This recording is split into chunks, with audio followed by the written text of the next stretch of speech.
Hello, Religion Unplugged listeners. I'm Matthew Peterson, and today I will be talking with paranormal investigator and exorcist, Reverend Dan Todd. Reverend Dan, thanks so much for talking with me today. Thank you for having me. Yeah, we're really excited about it. So just to get started, I think one thing that's kind of important as a ground layer is to know, how does somebody become an exorcist? How did you become an exorcist? What does that process look like? Well, it's not a job that you really should want. Mm, Um, it's a job that kind of finds you. mm, And I've been in the paranormal for the past 25 years. I've seen a lot, done a lot, had a lot happen to me. mm, I got I got into this when I got a case that turned out to be a demonic possession. Um, mm, I couldn't find the I couldn't find any help from the church. So I took care of it myself. I called some friends.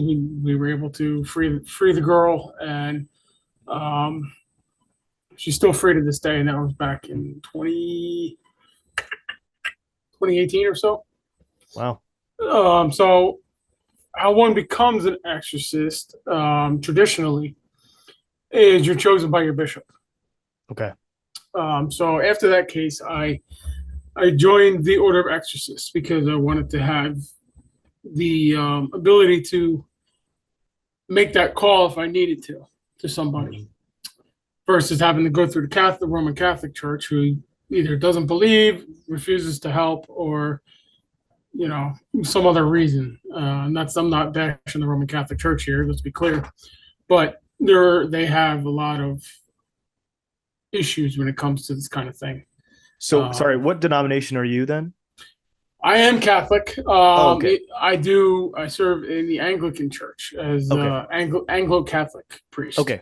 Okay. I see. Um, so even though it says Anglican, we still do our everything old Catholic, Okay. which is pretty much the same thing as Roman Catholic. It's just we're not um, under the Vatican. That's all. Okay. So when um, when I joined the Order of Exorcists, I joined as an investigator, Hmm. and then I kind of worked my way up from there, and my bishop in the order gave me the blessing for to do an exorcism and become an exorcist. Mm-hmm. So there's a lot of people out there that claim they're exorcists, but without really the blessing of the bishop, they're not going to it's not going to work out too well for Right. them because a demon will take advantage of them. Hmm. And you were doing paranormal investigating before you were doing um b- exercising people. How did you get into that initially? Paranormal investigating. Right. That was well. That all started. I mean, growing up. I was a fan of Ghostbusters, so I guess that had something to do with it. The original Ghostbusters, not the 2016 Hmm. reboot. I'm not a fan of that one. But so that kind of got put on the back burner, and as I grew up, and I've always gone to Gettysburg, and I was in what year, sophomore year of high school. I went to a football camp at Penn State, Hmm. and the weekend that the camp was over was the weekend of the reenactment in Gettysburg. So my dad picked me up along with my brother, and we went to Okay. Gettysburg for the weekend for the reenactment. While we were there, we were out in the battlefield at Devil's Den, and I saw what I thought was a reenactor because he was dressed in period clothing. I turned around and he was gone. I mean, just vanished like that. So I looked back in the parking lot. We were the only car in the parking lot. Mm-hmm. So I can only ascertain that it was a ghost. After that, that kind of sparked my interest again. So I started just taking pictures around Gettysburg and seeing what I could find. We took some ghost tours and stuff like Yeah. that.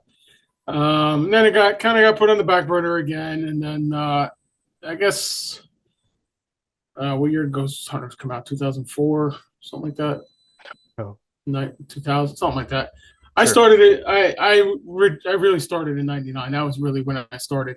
Um, but investigating it to the point I do now was probably a couple years before Ghost Hunters came out. Okay. Yeah. Um, so that was the early 2000s, probably like 2001, 2002, somewhere around there. Yeah. Um, but what really got me into, or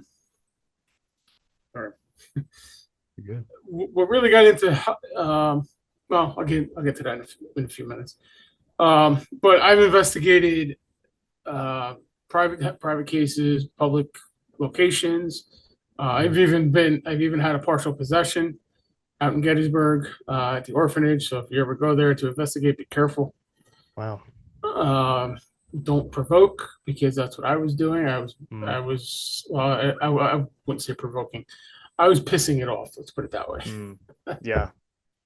Huh. So yeah, that's how I got into it. I mean, we just kind of started doing ghost walks, ghost tours, and it just kind of progressed from there. Yeah. I mean, and so when it kind of did become more of a religious thing for you, what are some of your favorite stories of just seeing kind of like God's power at work through you, like in the realm of demonic activity, or what are some stories of like intense evil power that you kind of didn't believe was out there and then suddenly saw? Well, I've always believed in evil. Okay. I when I was a junior in high school, I joined the rescue squad. Hmm. And it was 6 months before 9/11 happened, is when I Hmm. joined the squad. So I was involved with 9/11. So from that time, I was like 17, 18 years old, up until like 30, 35. I was a firefighter EMT. Um, I've seen, I've seen miracles happen with people, cardiac Hmm. arrests, rescuing people from fires. I've seen it. I've I shouldn't be here right now. I mean, I've had Hmm. trees fall on me, ceilings fall on me, Hmm. um, cars come at me on motor vehicle accidents, Hmm. and you know, God was looking out for me the whole time. And, God has a plan for everybody. Well, His plan was for me to do this. Um, Never in a million years would I ever thought I would be doing this. Hmm. I was not. I was not into church growing up. I went, but I have an aunt who pushed us to all the time. You got to go to church. You got to go to church. You got to go to church. It Hmm. just got to be old, you know, Right. and it kind of like drove us away from the church. I mean, I did CCD. I did all my sacraments, all that, but it just wasn't for me. And then one day after this case, um, after I joined the order, I just started seeing signs. Hmm. And one of those signs was I couldn't drive through a town without passing a church. Hmm. I mean, as a truck driver, because that's what my trade is. I'm a truck driver by trade, and but you're driving through towns and stuff like that. I mean, I would see numerous churches around the town. Didn't matter what denomination it was; it would just be there. Hmm. It's like God was throwing it at me and telling me, "You need to go to church. You need to go to church." So that's what I started doing. And at this point, I was already in the order as an investigator and stuff, and it just kind of propelled me. He kind of grabbed me by the ear and said, "Let's go." Hmm. So as so I took it as a sign saying, all right, maybe I need to do more in the church than and then here I am. Hmm. Never, like I said, I never thought in a million years I would be doing this. Right. Yeah, I'm curious. What is we have all this idea of what an exorcism looks like just from movies and pop culture. Can you kind of compare and contrast those? Tell me what's the same, what's different from what our general idea is. Well, I'm going to tell you the Pope's Exorcist was a complete fail. First of all, a possession doesn't progress that fast. Number Okay. one. Number two, if Father Amorth ever saw that video, he'd roll over, or that movie, he'd roll over in his grave. Because it's a terrible portrayal of him. I'm not saying Russell Crowe, was terrible. I mean, the movie for a horror movie, the movie was good. But as far as portraying Father Amorth, I give it a thumbs down. Okay. Um, Hollywood likes to over dramatize things. Obviously, it's entertainment and stuff like that. But the real danger in exorcism is being there. They can get into your head, Mhm. and in fact, the best, if you really want to know what a demonic case really looks like, watch the movie Nefarious. That's probably about the closest that you'll ever, um, to a real life case than anything. Mhm. But they'll get into your head. They'll throw things at you. They'll spit at you. Mhm. They'll do whatever they can to stop you from doing it. I mean, I've had the steering wheel jerked out of my hand on the Mhm. highway. Wow. I've gotten real sick before a case. Um, I mean, it's not something you want to play around with. It really isn't. There's a lot of these people out there that think it's fun and games, and it's really not. If you don't Hmm. if you don't take it seriously, it's gonna come back to bite you. Right. What is your, I mean, I don't know if you have a running number, but how many exorcisms do you think you performed? Have I performed? None. Yes. Oh, It's you performed all none. it's Okay. all through it.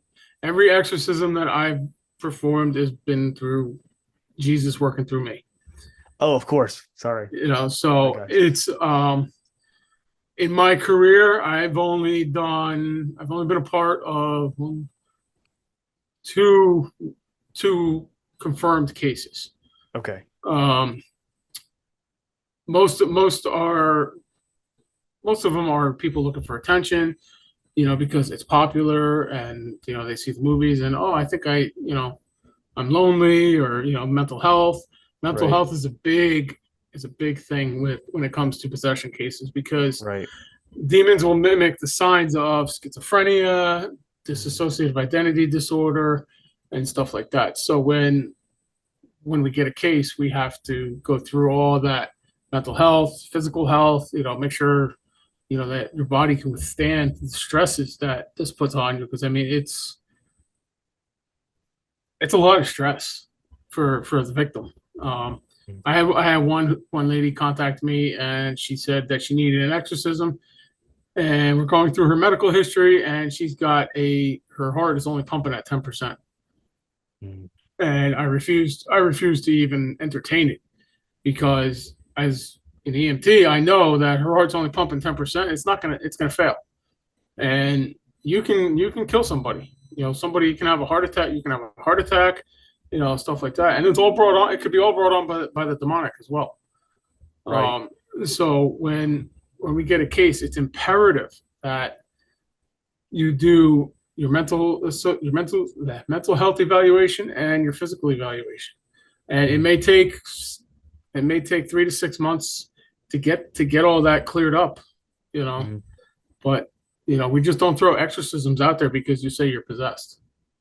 Yeah, and when it's a really tough call, is between, is this mental health, is this actual demonic activity? What is kind of the number one sign like you look for, or signs that you look for to prove otherwise?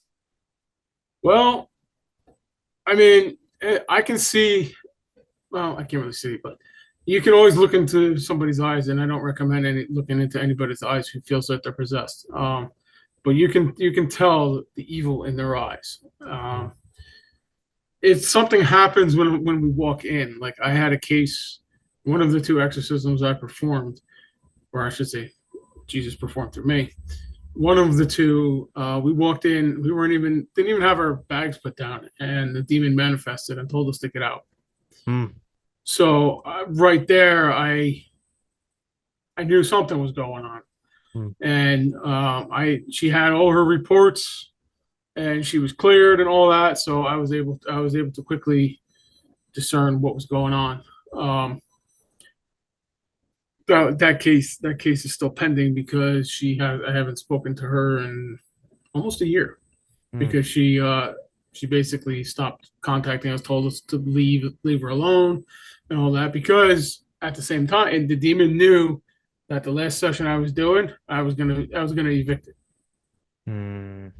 and it knew that, so it got into her head and basically made her think that she was okay enough for us to leave her alone. Yeah. So, And when and you and the worst part about that was she was a lawyer. oh wow. Oh wow. That's scary. So, yeah, Possessed lawyer. Oh geez, talk about horror exactly, movies. Wow. exactly. Uh and when you say the demon manifested, what does that mean exactly? um, let's see. How do I describe it? It basically comes up and your conscious goes down. So Okay. they'll come up, and they'll basically use your body uh, to do what they want. Okay, Wow. so they can that's in a full possession. This woman was a more transient possession where they come up, they come down. They may not have been strong enough to fully possess her. Hmm. Um, so that's why it's a transient possession. But when that happens, they have control over your body. I mean, she was spitting at me, she was swinging at me. She actually clocked me in the groin area, in the middle of Hmm. it. We were on the floor at one Horrible. point. So she actually was throwing things across the room. Um, it wasn't pretty. But Yeah. when they manifest, it's you ever see somebody with like Tourette syndrome? Hmm. It's kind of like that, Mm. but it's a little bit worse. I Yeah. mean, I'm not saying people with Tourette syndrome are possessed, but it's similar. It's similar to that. There'll be like different outbursts. There'll be if you know the person, they'll act differently. So let's say if somebody's a nice person, goes to church every day or every week, and is involved in the church, and they stop going, they don't want to be around the church, then there's a problem. Mm. Yeah. Um, I mean, that's really But the best way I can describe a yeah. manifest. Yeah. So it's never like a materialization, like there's never like an apparition or something. Uh Sometimes, and very okay. rare, And actually very the rare. rarity, I'm curious about rarity in general because you said you've done or sorry, Jesus has done through you, he's done too, and then you feel like there are plenty of people who are mental Yeah. health or doing it for attention. What percent of you know d- demonic possession claims do you think are either hoaxes or just people just thinking too hard about it? Like how rare are real genuine demonic possession cases? I would say a real case is probably about one out of 5,000. Okay. Okay. Um, yeah, for an actual possession to happen, it's very rare. I mean, Yeah. you know, but there's different ways where you can become possessed. Mm. Dabbling in the occult, witchcraft, paranormal investigating. The Bible says that ghosts are demons, and demons can manifest, or I should say manifest. They can mimic, um, your loved ones or somebody who uh, will use the orphanage in Gettysburg.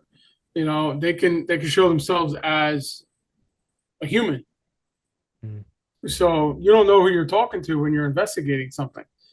You could be talking to a demon posing as your mom or your Mm-hmm. grandmother or your great Sure. grandmother, something like that. So that's how that's and if you invite them in, it's harder to get them out at that point Mm-hmm. because now they have a legal right. And demons are like lawyers from hell. They're legalists. Hmm. So they'll always if you invite them in via witchcraft, Satanism, and yes, the Satanic Temple they are Satanists. I don't care what anybody says. Hmm. Um, I've had that argument many times with people, but when you invite them in, it's harder for us to get them out because now we have to know how you invited them in, why you invited them in, what you said, and all that so we can properly do it. And if you're not truthful with us, then it just makes our job a lot harder.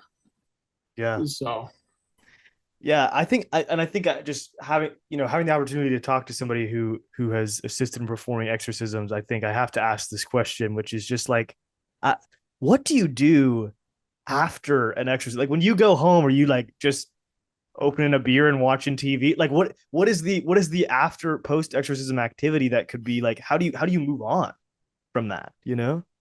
um, I just go home and have a beer. I mean, it really, you just try not to think about it Yeah. a lot because, you know, even thinking about demons can cause issues. Mhm. I mean, I have issues in my house right now. Luckily, we're moving out, but and Wow. we're leaving anything in there. There. Um, Wow. I'll probably bless the house before we leave. But Well, wait, what's going on with the house? Can I ask that? Is that... we have our lights flicker Mm. and stuff. I don't know if you can really see. I have a cross over there. Okay, yeah. Oh, yeah, I see. Yeah, yeah. Well, no, that's it's not that cross right Oh, actually. That cross oh, on the the big wall right there. cross. Yeah, the Yeah, big yes, I see cross. that one. Yeah. That cross is actually supposedly haunted. That was in my house. Wow. That was in my house for a while. And what the good lord, there, that's better. That was in my house, and supposedly there's a nun attached to it. Huh. So I figured, it's a nun attached to a crucifix. Can't get any better than that, right? Right. A little while, time goes on, and my lights start flickering. My son won't go in his room. Mm. His room, the lights in his room start flickering and stuff like that. And you can tell it to knock it off, and it stops. Mm. Especially when you say, knock it off in Jesus' name. Mm. So when they can manipulate lights and make lights flicker and stuff like that. Mm. So that's infestation. Mm. One of the other signs that you might have something in your house is in the infestation stage is you'll hear knocking, you'll hear banging, glass breaking, but you can't find the source. Mm. Knocking at the door when nobody is there, and if Mm. you open the door, that's an invite to invite them in. Um, Mm. and then it just as time goes on, it progresses into the oppression stage where it starts attacking your psyche, and it starts it'll start making you depressed, suicidal, having just weird thoughts. In addition to all the other stuff going on too, into the Yeah. infestation stage, and then if it gets to the possession part, and then it goes full possession, well, then you're just kind of, you know, um, Mm. not with it anymore, so to speak. Mm-hmm. Though your consciousness basically goes down and the demon takes over. Mm. Wow. Um, yeah. So you got to be careful, even just in general talking. You can invite one in and not know it. Mm. Yeah, So that's fascinating. I'm also curious. You mentioned you thought something was haunted by a nun, and then you talk about the Gettysburg apparition. So do you think there are also like other spiritual forces that can manifest in other ways that aren't demons? what do you mean? So when you're saying a nun was haunting a crucifix, what is that's not a demon. How does that work? Well, they can attach themselves to anything. They can attach themselves to the crucifix. Sure. They can attach themselves to Mary. Hmm. Here they can attach themselves to a 50 Hmm. caliber bullet. Okay, yeah. The energy attaches it. But when they do, it'll and let's say you go to an antique store and you buy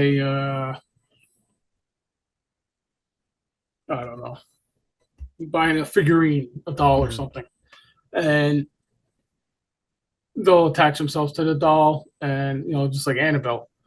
Sure. Um, they so that they attach themselves to the doll, you bring it home, and that's the invite for the infestation there, to Yeah. start. Yeah.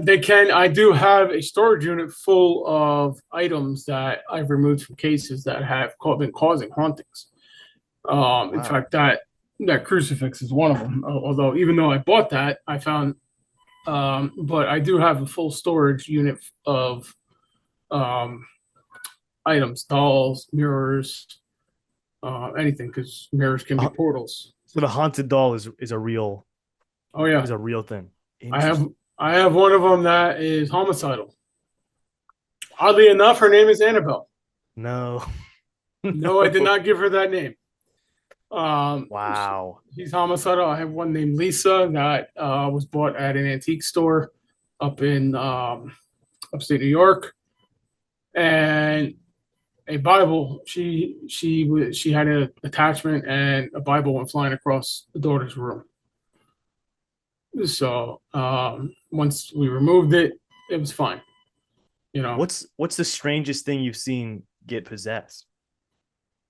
strangest thing. Yeah, like Um, random.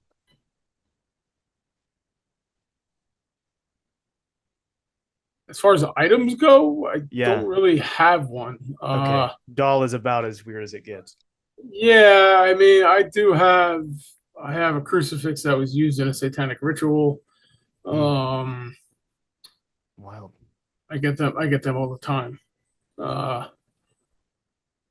Huh. I And what did you mean, mean about? Sorry, go ahead. yeah, as far as an item goes, there's really nothing. I mean, nothing surprises me anymore. You Okay. know, Yeah. with the state of the world, the state of the country, nothing really Hmm. surprises me anymore. I mean, Sure. it's all evil in my book. Hmm. I Yeah. think all politicians are possessed. Interesting. Interesting. Big take. Um, I think one of the things I would really be curious to know is personally, how has your experience being an exorcist strengthened your relationship with God? It I mean, it's tenfold. I mean, Hmm. I don't leave my house in the morning without prayer. I Hmm. mean, I carry crucifix and a miraculous medal in my pocket. I wear Hmm. one underneath my shirt, or actually outside my shirt. You know, I'm talking to God every day. Hmm. All the time. Um, I'm I do mass every day. Even before that, I was going to church every week, and I confess my sins every week. Sometimes more if I can get to the church to do a confession. I mean, it's all God's plan. God has a plan Right. for everybody, and this was His plan for me. Hmm. And looking back on my life and my career and all that, I think this is where I was supposed to be originally, Hmm. not being an EMT and a firefighter, but being in the church, Hmm. because I always had the drive to help somebody, to help people. And that's what I did as an EMT. That's what I did as a firefighter, and that's what I'm doing now as a priest. So it's Hmm. kind of, I believe that this was God's plan for me all along. I was just too stubborn and pigheaded to listen. Yeah. Yeah. And is there a certain set of things or prayers that you'd pray before going into an exorcism to kind of prepare yourself? Yeah, I fast for a couple days, and I basically just pray to God, pray to Mary, pray to the saints for intercessory prayers. Hmm. Um, say sorry. There's certain prayers to pray, like you can pray the Auxilium Christianorum, which is a prayer against evil that was Hmm. written specifically for spiritual warfare. Um, you pray the Hail Mary, the Our Father, your Rosary. Your Rosary is the biggest thing. Hmm. I had to check to see if I had mine on because I don't go anywhere without it. Hmm. But Rosary is one of the most powerful prayers in spiritual warfare. If Hmm. you feel like you are being oppressed, pray the Rosary. Hmm. You can. In fact, I wrote a book called Armor of God: Prayers for Spiritual Warfare. You can buy it on Cool. Amazon, Amazon.com. It's written by Reverend Dan Todd, um, and it's got all prayers, that I've used over the years, that I've given to people to use over the years. I mean, it's the Hail Mary, Collect for Purity, Saint Michael prayer, um, the Rosary. It's all in here. Yeah. So if you're feeling oppressed, buy the book, pray the prayers. You can find them anywhere, really. Hmm. Um, Yeah. but go to church. One confession is worth more than 1,000 exorcisms, Hmm. because you're getting all the sin off of you, and demons attach themselves to sin because they love sin. That's the temptation, in the Our Father, where it says, "Lead us not from temptation, but deliver us from evil." That's actually an exorcism. It's a Hmm. minor exorcism, but it's an exorcism. Hmm. And but when demons tempt you and you give in, that means you're stepping away from God, and Yeah. God doesn't want that. Of So, course. if you're feeling oppressed, pray the prayers. Start with that, and then if you need to contact us or anybody, you can contact the Order of Exorcists at www.orderofexorcists.com. You can contact us at stbenedictschurch.net. Um, I mean, we're in Jersey here, so obviously, if you're in California, we can't really travel to you. But we do accept donations. So if you want to donate, go to our website, stbenedictschurch.net, and donate a couple bucks, because it helps us get to those who um, who need the help. Yeah. Yeah, okay. So that's all very helpful. And we've covered almost everything I need to cover, but I just want to ask one more question, which is just after all like the evil things you've been witness to, after possessed dolls and everything, um, what still rattles you? What scares you still? As far as scaring, not really. Nothing really scares me that much. Hmm. I mean, I'm not really one to be scared. What rattles me is that I know it could happen, and I was always prepared for it up until it happened. Was a case where somebody told us something about that happened in my life that they Hmm. didn't know about, that nobody knew about. I Hmm. didn't tell. There's really very few people that knew about it other than family, and I kind of had to stop and like regain my bearings, because I knew it could happen, but I never thought that it would happen like this soon, or Yeah. even that situation, would ever Right. come up. So that's one of the signs we look for too, is knowledge of the unknown. Yeah. And so I've been having a hard time getting in touch with that person, and getting her here and stuff like that. So we have to. I've just been so busy that I just haven't had time to get get her here Hmm. to so we can work on it. Yeah. But yeah, that's probably in all the years I've been doing this, the most thing, or one of the things that have rattled me. Hmm. Um, just because, like I said, it was just a big moment in my life that it wasn't good, but you know, it wasn't a good situation, but it happened, and it took us a while to deal with it, and then it got brought up again. So that's how I know that that person has something going on. Yeah. Wow. Wow. Well, you've been very generous with your time, and it's been a really fascinating window into something that I don't think a lot of people know about and a lot of people are interested in. So, thank you for helping us correct some of Also, the also, I misconceptions. have I have one more thing to tell Please. you. There is an event in Connecticut called Okay. Defeating the Demonic. Okay. It's I will be speaking there, but you can get tickets at, hang on here, eventtenny.com for the live stream. There are 45 seats left Cool. at the live event, but it's being live streamed all over the world. So anybody who sees it, go to eventtenny.com, EVENTENY.com, and go to the Defeating the Demonic page, and it'll come up with the tickets and all that. So if anybody's interested in this, um, in this topic, we'll be talking more about it in depth. I mean, it's an all day event. So we'll be talking about it more in depth at that event. And that's on October 20th. It's a Okay. Sunday. Okay. Well, thank you Awesome. so much, Reverend. All right. Appreciate it. Thank you for having me.